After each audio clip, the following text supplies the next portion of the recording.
today's society, it's pretty clear that talking about money is considered taboo. And there are lots of studies that support this, such as the one conducted at the end of 2020 by the Money and Pensions Service. According to that study, 55% of people in the UK don't feel comfortable talking about money. Not wanting to burden others, their upbringing said it was rude, and shame are just some of the reasons given as to why money is a taboo topic to talk about. I felt a weight lifted and I was less anxious about money when I opened up about my finances. And I think lots of people out there can benefit from it too. I also think opening up about your finances could have a dramatic change on how younger generations manage their finances as they grow up. So why do I think this is the case? And what evidence is there to show it? I think if we take pretty much any other topic, we would agree that keeping things hidden, secret, and not sharing our problems or successes would not be a good thing. Why do we do it about money? If we take some of the people out there that are doing the opposite, they are not just open about the topic of money, but are broadcasting it on social media for everyone to see. You will quickly see how influential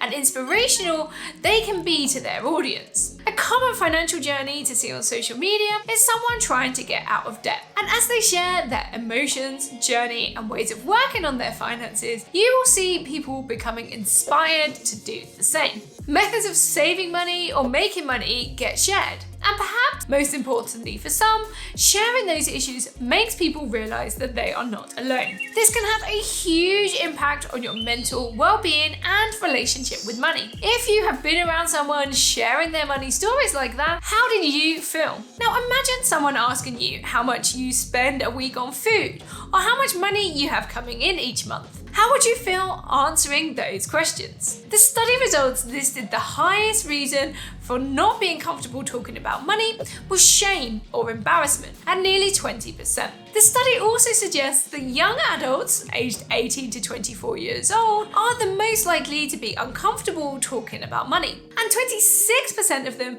listed shame as their reason. Going back to people sharing their journey to get out of debt, you will see that their audience is supportive and there can be great celebrations of even small successes and steps forward. I have spoken to people that have been through this journey that say they couldn't have done it without the support of their followers, and that receiving support and encouragement took away their shame and allowed them to feel positive about their money. Personal finance and money isn't something you can avoid. And if it weighs over you as a burden or embarrassment, that can have a big effect on your well-being. If you want to try being more open about money, here are some ways that can help you break through your money talking boundaries. Start small, perhaps with your partner. You don't need to sit down and have a fully open discussion. Making it so structured may only add to the kind of awkward feelings you both might have. Instead, when it comes to splitting the bill for something, drop some money news. Perhaps you've saved money on something and you have more money this month. Or you got a bonus at work, or an unexpected expense came up and you're struggling to balance money this month. By starting to share tidbits of information, you should get the same in return.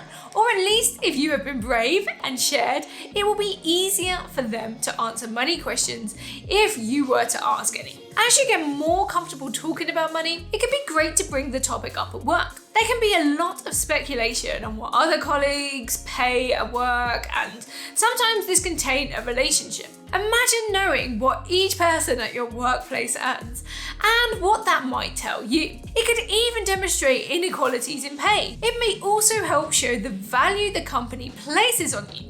This can be a big confidence boost, or perhaps a reason to have a conversation to demonstrate all the work you actually do. Either way, having a clearer picture of the collective financial landscape is great for encouraging a more level playing field. I really think it's time to break this taboo and make talking about money normal. It's such a big and unavoidable part of our lives. We should strive to make it as comfortable as possible. If talking to friends, family, partners, or co-workers is too difficult, then perhaps you should try a professional. There are services and charities out there, some of which may have fees and charges. A good place to start for free would be Citizens Advice. I have linked this in the description below. I also run a subscription service called the Money Nook. where I have workshops, courses, group coaching, and a community of people looking to improve their personal finances. It is a safe and welcoming space to talk about money, and we do it all the time. Links for this can be found in the description too. I hope together we can take away the shame that many people feel about money, and especially be in a place where we can share openly with younger generations. Let me know in the comments if you open up about money to anyone and how it made you feel. I hope to see you in the next one. Bye.